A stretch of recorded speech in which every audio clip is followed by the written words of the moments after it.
another COP event.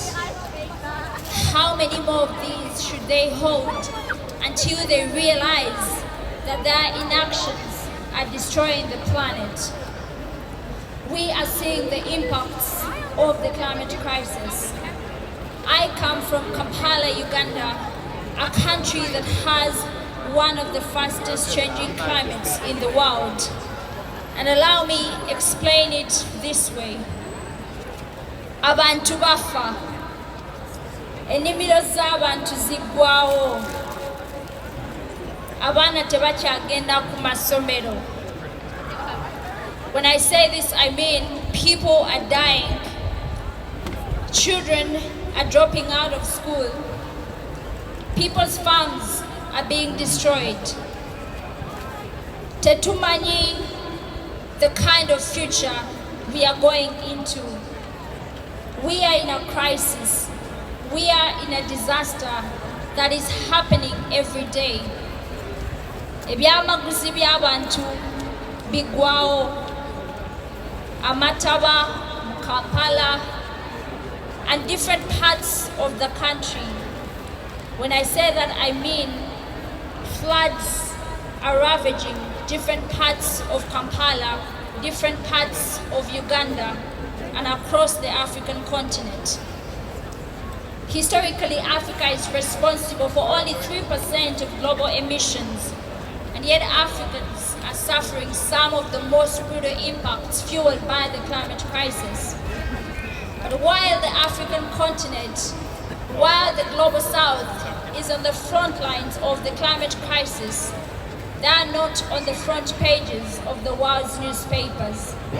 We've seen activists from the most affected areas being erased from pictures, from conversations, and removed from rooms.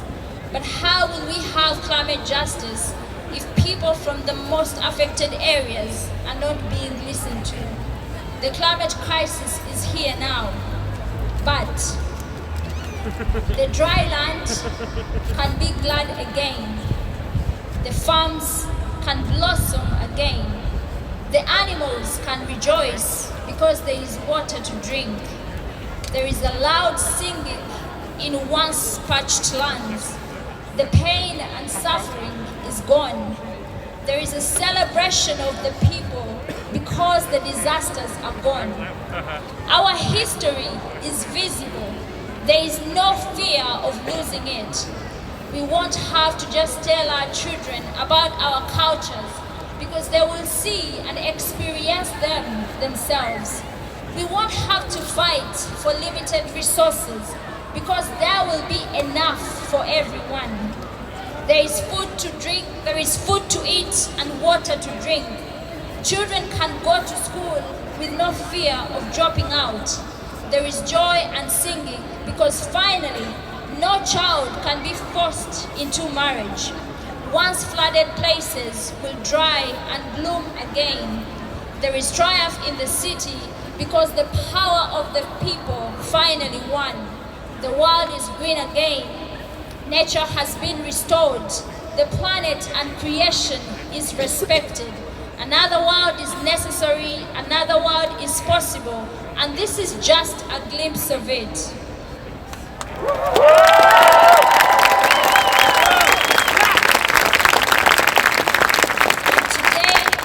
we shall continue to fight on in every way we can. We cannot give up now. We need to continue holding leaders accountable for their actions. We cannot keep quiet about climate injustice. Your actions matter. No action is too small to make a difference, and no voice is too small to make a difference. Let us keep the faith for the future, which faith will give us the hope for the world not yet seen, but the world that we can imagine, the world that I just told you about, and above all, the love for the people and for the planet. Three things should stay with us as we continue to organize and mobilize and strike and speak up and demand for climate justice. That is faith, hope, and love. And the greatest of these things is love, because when we continue to love the people, when we continue to love the planet, That will be the strength we need to fight for a future that is sustainable, that is healthy, that is clean and equitable for all of us. Thank you.